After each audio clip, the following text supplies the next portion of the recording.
Hello students, welcome back to my class. I am Rajesh Sharma and you are watching my channel Study Time by Rajesh Sharma. तो dear students, यहाँ मैं लेकर के आया हूँ आपके लिए इस कड़ी में कुछ बोलचाल में काम आने वाले इम्पॉर्टेंट फ्रेजेस यानी कुछ शब्द समूह और कुछ महत्वपूर्ण सेंटेंसेस जिसके द्वारा हम हमारी बोलचाल की यानी हमारी जो स्पीकिंग स्किल है उसको हम बढ़ा सकते हैं। तो आप बने रहें मेरे साथ और देखें वीडियो को शुरू से अंत तक। तो आइए शुरू करते हैं। और कुछ ऐसे इम्पॉर्टेंट फ्रेज होते हैं जिनको लगा करके हम हमारी बोलचाल की भाषा को बहुत ही जो है प्रभावशाली, बहुत ही इम्प्रेसिव बना सकते हैं। जैसे बाय द वे एक फ्रेज़ है और इसका हम फ्रीक्वेंटली यूज़ करते हैं उस वक्त जब हम बोलते बोलते बीच में अटक जाएं अथवा कोई नया वाक्य बीच में जोड़ना हमको पड़ जाए तो हम बाय द वे करके उस सेंटेंस को बाय द वे लगा करके एक नया सेंटेंस शुरू कर सकते हैं। जैसे I think we should take some rest now. मैं समझता हूँ कि अब हमको कुछ थोड़ा सा आराम कर लेना चाहिए। और अब अटक गए आप कि भाई आगे क्या कहना है, तो बाय द वे लगा करके आपने एक और सेंटेंस यहाँ पर चिपका दिया, व्हाट टाइम इज़ इट, अब क्या समय हुआ है। तो इस तरह हम बाय द वे का यूज़ करके हमारी बोलचाल की भाषा जो अटकने के साथ चलती है उसको प्रभावी बना सकते हैं। इसी तरह एक और फ्रेज़ यहाँ पर देखिए आप, टॉक या स्पीक ऑफ द डेविल। ये जो फ्रेज़ है इसका यूज़ हम उस वक्त करते हैं जब जैसे हम कभी बात करते हैं किसी के बारे में, किसी व्यक्ति के बारे में कोई बात हो रही है और अचानक से वो व्यक्ति हमारे बात करते करते ही आ जाए, प्रकट हो जाए, अचानक से वो अपीयर हो जाए, प्रकट हो जाए हमारे सामने, तो हम कहते हैं अरे शैतान का नाम लिया और शैतान हाजिर। तो ऐसी कंडीशन में हम स्पीक ऑफ द डेविल का यूज़ करते हैं। जैसे I think Mahesh will not come today. मैं समझता हूँ कि महेश आज नहीं आएगा। अब महेश की बात हो रही है कि महेश नहीं आएगा आज, और जैसे ही महेश का नाम लिया, oh speak of the devil here he's, अरे शैतान का नाम लिया और शैतान हाजिर यानी महेश आ गया, द डेविल। इसी तरह एक और वर्ड है द डेविल। इसका यूज़ हम प्रश्नवाचक शब्दों के साथ प्रश्न को अधिक प्रभावी बनाने के लिए हम करते हैं। जैसे where the devil has he gone, अरे वो कहाँ चला गया है। अब वो कहाँ चला गया है सामान्य सेंटेंस है, लेकिन उसको और ज़्यादा इम्प्रेसिव बनाने के लिए हमने द डेविल यहाँ पर जोड़ दिया। जब ऐसे डेविल का मतलब आप जानते हैं कि राक्षस होता है, लेकिन यहाँ पर वो राक्षस के रूप में इसका यूज़ नहीं हुआ कि हम इसको इस तरह कहें कि where the devil has he gone, अरे वो राक्षस कहाँ चला गया। तो यहाँ पर राक्षस कहने की ज़रूरत नहीं है, अरे वो कहाँ चला गया, इतना ही पर्याप्त है। द डेविल सिर्फ यहाँ पर इस सेंटेंस को प्रभावी बना रहा है, यानी जोर दे रहा है।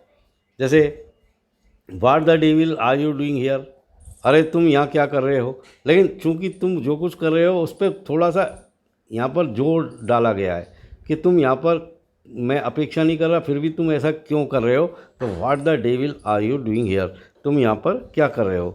ऑन अर्थ, इसी तरह ऑन अर्थ का भी हम यूज़ करते हैं उस कंडीशन में जब प्रश्न पूछने वाले को किसी अनपेक्षित उत्तर की अपेक्षा है, यानी ऐसे उत्तर की, ऐसे आंसर की वो एक्सपेक्टेशन कर रहा है जो बिल्कुल ही अनएक्सपेक्टेड है। ये दर्शाने के लिए अथवा आश्चर्य व्यक्त करने के लिए भी हम ऑन अर्थ का यूज़ करते हैं। और ये कुछ प्रश्नवाचक शब्दों के साथ आता है, जैसे वाई, वेन, वेयर, हाउ और हु। जैसे ऑन अर्थ का यूज़ हम इस तरह करते हैं, what on earth are you doing. अब ऑन अर्थ यहाँ पर हमने लगा दिया, लेकिन इस वाक्य को हमने यहाँ पर इस तरह इम्प्रेसिव बनाया है, what on earth are you doing, तुम यहाँ क्या कर रहे हो।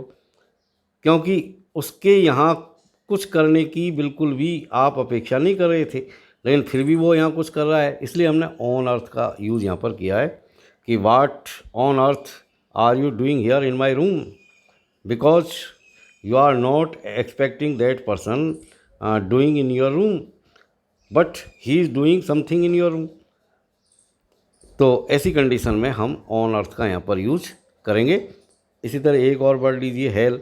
हेल का यूज़ हम क्रोध व्यक्त करने और बल देने के लिए निम्न प्रकार से हेल का यूज़ किया जाता है। जैसे oh hell I have broken my glasses, अरे मेरे चश्मे टूट गए। It's a hell of a good book, ये वास्तव में अच्छी किताब है। अब यहाँ पर अच्छी किताब के ऊपर ज़्यादा जोर यहाँ पर दिया गया है और क्रोध व्यक्त नहीं हो रहा। Where the hell, are you going, where the hell are you going, तुम कहाँ जा रहे हो। यहाँ पर थोड़ा सा क्रोध व्यक्त किया गया है, अरे तुम कहाँ जा रहे हो। इसी तरह जस्ट ए मिनट या मोमेंट या सेकंड, यानी जस्ट ए मिनट भी हम कहते हैं, जस्ट ए मोमेंट या जस्ट ए सेकंड, ये एक जुमला है और इसका यूज़ हम कब करते हैं, थोड़ा इंतज़ार करने को कहने के लिए, या बीच में इधर उधर की बात काट कर कुछ कहने के लिए। दो बातें कर रहे हैं आदमी और आप अपनी बात उसमें बीच में रखना चाहते हैं, तो जस्ट ए मिनट इस तरह कह करके आप अपनी बात भी बीच में रखते हैं। जैसे wait just a minute, I am coming या I am just coming, wait just a minute, एक मिनट इंतज़ार करो या एक सेकंड इंतज़ार करो या एक क्षण इंतज़ार करो। इसको हम इस तरह भी कह सकते हैं, वेट जस्ट ए मिनट या वेट जस्ट ए मोमेंट, या इस तरह भी कह सकते हैं, wait just a second, I am coming या आई एम जस्ट कमिंग, एक क्षण इंतज़ार करो, मैं बिल्कुल आ ही रहा हूँ। काइंडली, एक और वर्ड लीजिए काइंडली। क्रोध आने के बावजूद, आपको क्रोध भी आ रहा है किसी चीज़ के ऊपर, लेकिन फिर भी आप सभ्यता दिखाना चाहते हैं, because you are a civilised person, यानी आप अपने क्रोध को भी एक सभ्यता के दायरे में लेकर के यहाँ पर आ रहे हैं। तो आज्ञासूचक वाक्यों में हम काइंडली का यूज इस प्रकार करते हैं, जैसे आपकी किसी से लड़ाई होगी और उसने आपकी किताब भी ले रखी है, अब किताब मांगनी भी है आपको, अरे मेरी किताब दे दे भाई, तो भी हम यूँ नहीं कहेंगे ए किताब दे मेरी, लेकिन उसमें भी हम काइंडली लगा के कहेंगे, kindly give my book back, आप तो कृपा करके मेरी किताब वापस दे दो। यानी किताब को वापस मांगने का भी एक बहुत ही सिविलाइज्ड तरीका हमने यहाँ पर खोज लिया है। जैसे एक और देखिए आप, यू नो करके हम सेंटेंस को आगे बढ़ा सकते हैं। यानी यू नो एक ऐसी पुड़िया है, एक ऐसी डोज है जिसको आप बिल्कुल हमेशा रखें बोलते वक्त। यानी यू नो से जब भी आप अटकें, खट से यू नो जोड़ दें और आप अपने सेंटेंस को कैसे भी तोड़ मरोड़ करके आगे बढ़ा सकते हैं, चेंज कर सकते हैं, सब्जेक्ट को चेंज कर सकते हैं। यू नो करके आप अपने सेंटेंस को बोलचाल की भाषा में आगे बढ़ा सकते हैं। जैसे आप बोलते बोलते भूल गए कुछ कहना या अटक गए, तो यू नो उस जगह आपको सरकाना है, बस यू नो कह के, और फिर आप कुछ भी और आगे कहना शुरू कर दो तो आपको बिल्कुल ऐसा लगेगा, यानी सुनने वाले को, लिसनर को लगेगा कि यू आर परफेक्टली स्पीकिंग। जैसे यू फील वेरी बोर्ड, अब जैसे ये सेंटेंस बोला, यू फील वेरी बोर्ड, तुम बहुत बोर महसूस करते हो। यू नो, अब यू नो कह करके आप भूल गए आपको क्या कहना था, यू नो चिपका दिया आपने। When you have nothing to do, जब तुम्हारे पास कुछ भी करने को नहीं हो। अब देखिए एक और यहाँ पर फ्रेज लेंगे हम, how do you like, how do you like, यानी किसी की राय जानते समय कि भाई कैसा लगा तुमको, ये कैसा लगा, ये मेरा मोबाइल कैसा लगा आपको, इस अर्थ में इसका यूज़ करते हैं। जैसे ये देखिए आप example, how do you like our new house, तुमको हमारा नया मकान कैसा लगा। तो हाउ डू यू लाइक, आप याद रखें इसको, बोलचाल की भाषा में हम कि भाई तुमको कैसा लगा, ये यदि कहना है तो हाउ डू यू लाइक करके हम अपने सेंटेंस को इस तरह कहेंगे। एक और ये जुमला लीजिए आप, व्हाट्स इट कॉल्ड, या what's its his her name, या what do you call it. ये कुछ ऐसे जुमले हैं जो हमको आने चाहिए, जिससे हमारी बोलचाल में थोड़ी पैनापन यहाँ पर आएगा, एक धार, एक शार्पनेस आपको दिखाई देगी। यानी किसी व्यक्ति अथवा वस्तु का नाम याद नहीं आ रहा हो तो क्या नाम है उसका, बीच बीच में बोलते हैं ना, अरे उसका क्या नाम था यार मैं भूल गया, कुछ याद नहीं आ रहा। अरे क्या कहते हैं, जैसे किसी चीज़ का नाम याद नहीं आ रहा, अचानक आपको बोलते बोलते कि भाई उसको क्या कहते हैं, उसका क्या नाम है। तो इस तरह अंग्रेजी में हम इसको कहेंगे कि व्हाट्स इट कॉल्ड, या what's its his her name, या what do you call it. जैसे कुछ एग्जांपल से समझिए आप, योर फ्रेंड, अब फ्रेंड, अब मैं किसी से बात कर रहा हूँ अपने किसी और मित्र से, और उसके मित्र की बात हो रही है यहाँ पर कि योर फ्रेंड, आपका मित्र, व्हाट्स हिज नेम, जिसका क्या नाम है मुझे कुछ याद नहीं आ रहा है, लेकिन मैंने उसकी कुछ यहाँ पर प्रॉपर्टी बताई। देखिए, दैट टॉल वन, अरे वो लंबा सा, had come here in the morning, अरे तुम्हारा मित्र, उसका क्या नाम है मुझे याद नहीं है, लेकिन वो लंबा सा वाला, यानी वो लंबा वाला, दैट टॉल वन, वो लंबा वाला, had come here in the morning, वो यहाँ सुबह आया था। तुम्हारा मित्र, अरे क्या नाम है उसका, अरे वो लंबा सा, कल यहाँ जो है वो यहाँ सुबह आया था, मॉर्निंग में यहाँ आया था। जैसे चीज़ का नाम याद नहीं है आपको, कोई बोलते बोलते किसी को बताना है, मेंशन करना है कि मैंने ये सामान ख़रीदा है या ये मशीन ख़रीदी है, लेकिन वो क्या कहते हैं उस मशीन को, तो इस तरह हम बोलेंगे we have recently bought a machine, हमने अभी अभी एक मशीन ख़रीदी है। व्हाट्स इट कॉल्ड, अरे क्या कहते हैं उस मशीन को? यस ए वैक्यूम, अब याद आ गया आपको और कह दिया आपने यस ए वैक्यूम क्लीनर, अरे वो वैक्यूम क्लीनर। इसको हम ऐसे भी कह सकते हैं भाई वैक्यूम क्लीनर की जगह कुछ भी, जैसी भी आपको कहना है वो, कि भाई या मिक्सर ग्राइंडर या जो भी है, इस तरह हम व्हाट्स इट कॉल्ड करके उसको आगे बढ़ा देते हैं। अब ये बेल भी एक बहुत ही गजब का वर्ड है, इसको बिल्कुल बोलचाल की भाषा में हम फ्रीक्वेंटली यूज़ करते हैं। बेल से किस तरह हम यूज़ कर सकते हैं हमारी कन्वर्जेशनल लैंग्वेज में, जैसे कोई वाक्य प्रारंभ करते समय या किसी विषय की ओर फिर से मुड़ते समय, इस तरह हम वेल का यूज़ करते हैं। जैसे well I must leave now, ठीक है अब मैं चलूँगा, यानी मुझे यहाँ से अब जाना ही पड़ेगा। वेल लेट्स स्टार्ट नाउ, ठीक है अब हम शुरू करते हैं। Well then let me leave now, तब ठीक है अब मैं यहाँ से जाता हूँ। Well now what do you think should be done, ठीक है अब क्या करना चाहिए ऐसा तुम्हें लगता है। और देखिए very well, very well now that you insist so much I will come, अच्छा ठीक है तुम इतना आग्रह कर रहे हो तो मैं आऊँगा। अब एक और वर्ड यहाँ पर, एक फ्रेज और देखिए, इन the world, in the world, in the world का यूज़ हम जो है हमारी बोलचाल की भाषा में करते हैं। और क्यों करते हैं, कब करते हैं? उस वक्त करते हैं जब हमको कोई आश्चर्य व्यक्त करना हो या वाक्य पर जोर देने के लिए निम्न प्रकार से हम इन द वर्ल्ड का यूज हम करते हैं। जैसे ये देखिए कुछ example, he doesn't have a worry in the world, यानी उसको कोई परवाह नहीं है, उसको कोई परवाह नहीं है। What in the world are you doing in the cupboard, यानी तुम यहाँ अलमारी में क्या कर रहे हो। Who in the world told you this, ये तुमको किसने कहा। हे, इसी तरह एक और वर्ड लगी हे के द्वारा, ये वैसे संबोधन के लिए आता है हे, और वैसे सभ्यता के हिसाब से ये अच्छा वर्ड नहीं है, लेकिन फिर भी हम हे का यूज़ हमारी बोलचाल की भाषा में करते हैं।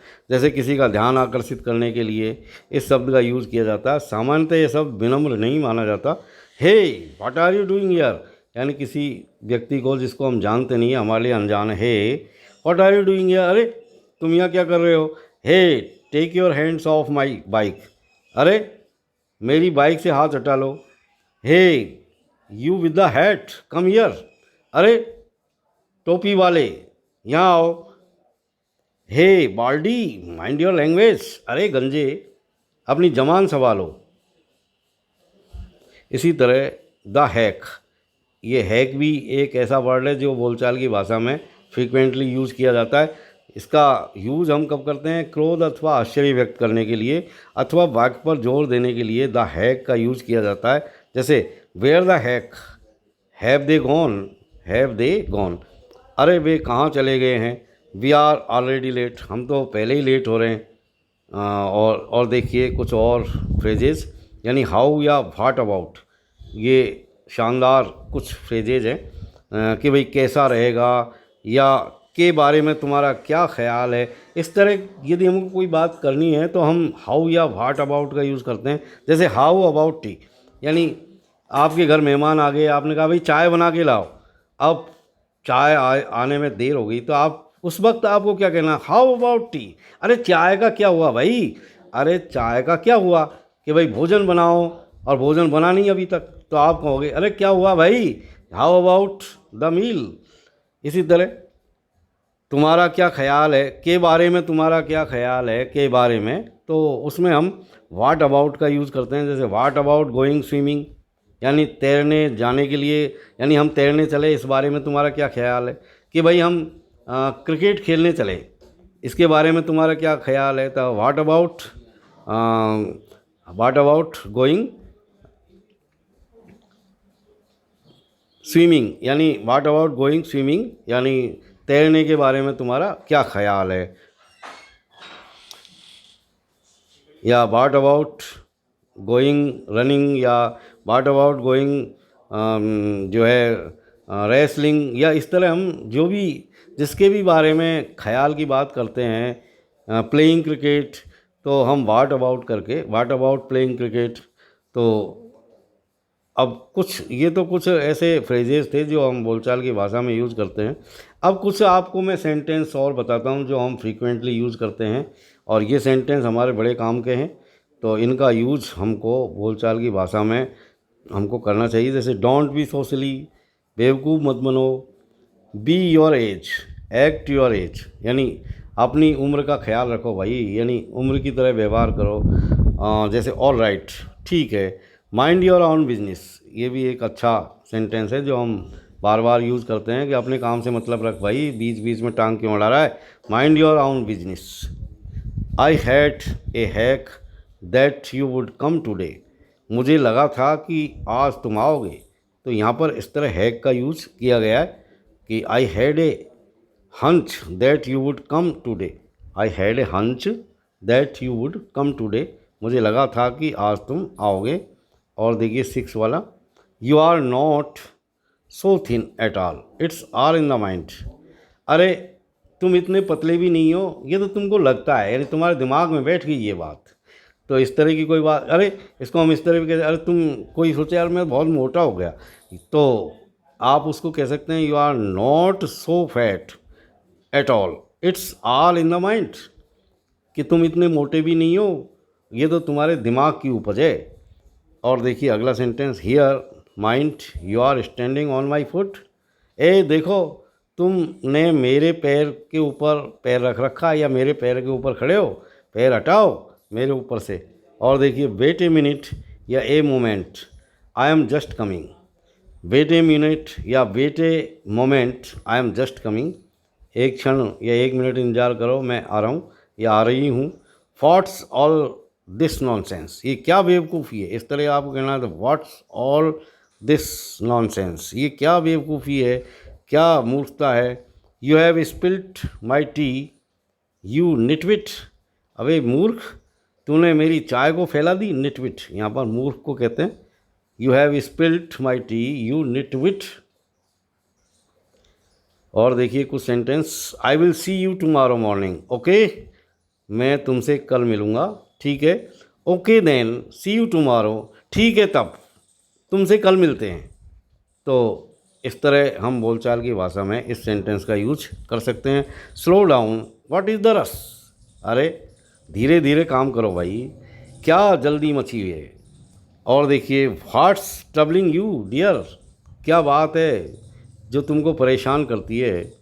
इस तरह की बोलचाल की भाषा में हम घर में अपने दोस्तों से बात करते हैं, तो वहाँ हम इन सेंटेंस का फ्रीक्वेंटली यूज़ कर सकते हैं। व्हाट्स योर बिजनेस हियर, तुम्हारा यहाँ क्या काम है भाई, कैसे आए यहाँ। इट या this is not the case, ऐसी बात नहीं है।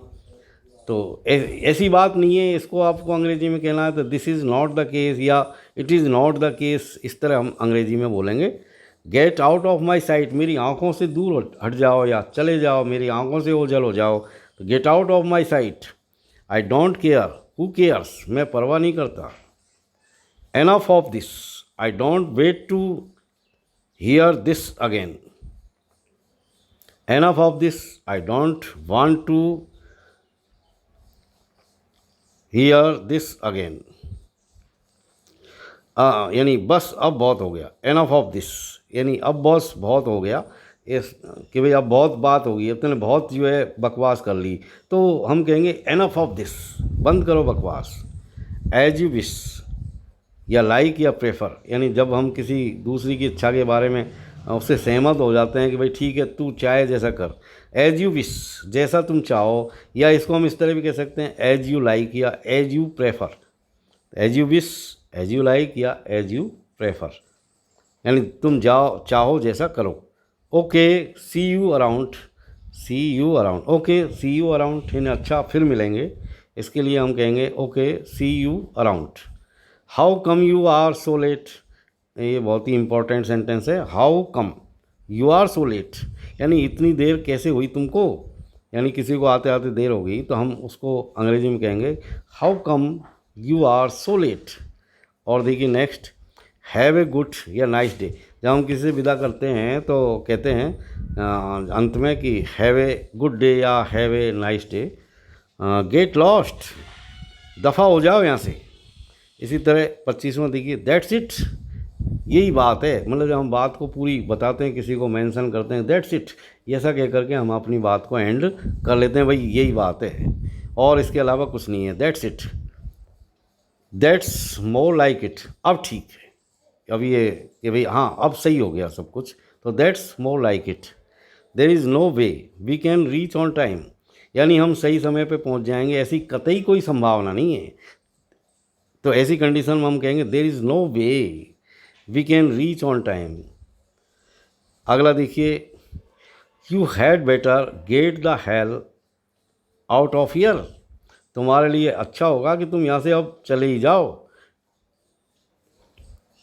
सो फार सो गुड, यानी अब तक जो हुआ अच्छा हुआ, इस तरह यदि हम कहना चाहें तो उसके लिए अंग्रेजी का ये बहुत ही इम्पॉर्टेंट सेंटेंस है। सो फार सो गुड, यानी जो हुआ वो अच्छा हुआ।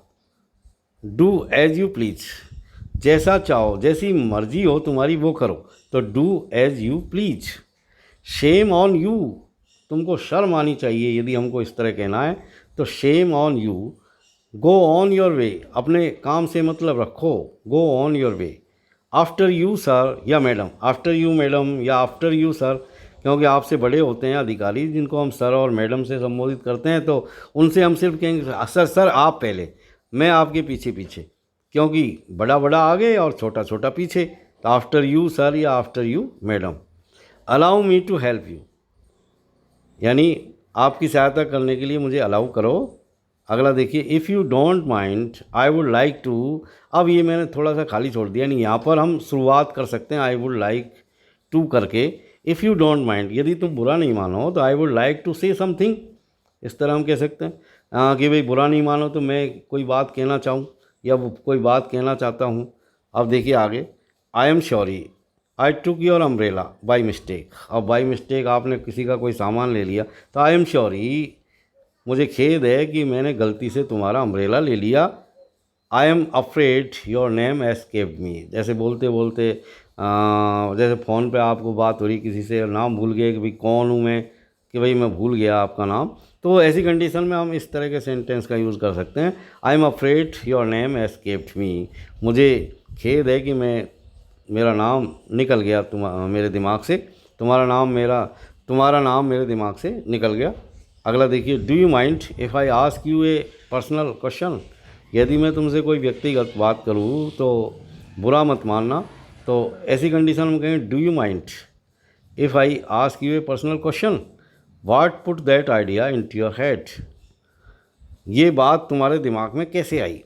तो इसके लिए सेंटेंस आप बिल्कुल याद रखें इसको, what put that idea into your head and who might you be, अरे और तुम कौन होते हो, अरे कौन हो तुम, तो ऐसी कंडीशन में जैसे कहते हैं अरे तू कौन है भाई, हु माइट यू बी।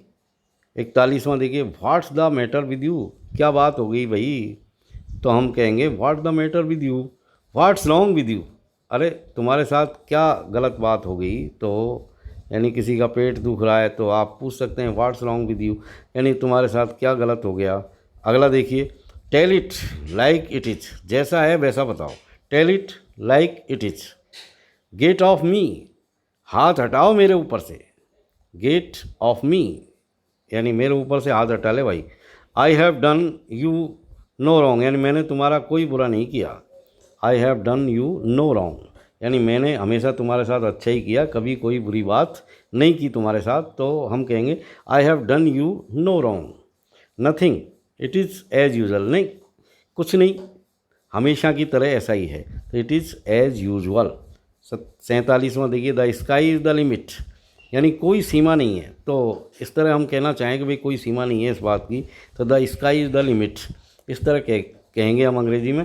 तो प्यारे साथियों, प्यारे स्टूडेंट्स, इस वीडियो को हम अगले वीडियो में इन्हीं बातों को फिर आगे बढ़ाएंगे और एक नई चीज़ कन्वर्जेशनल इंग्लिश की मैं फिर अगले वीडियो में लेकर के आऊँगा। यदि आप मेरे नए व्यूअर हैं तो चैनल सब्सक्राइब कर लें और बने रहें मेरे साथ, देखें मेरे वीडियोज़ को।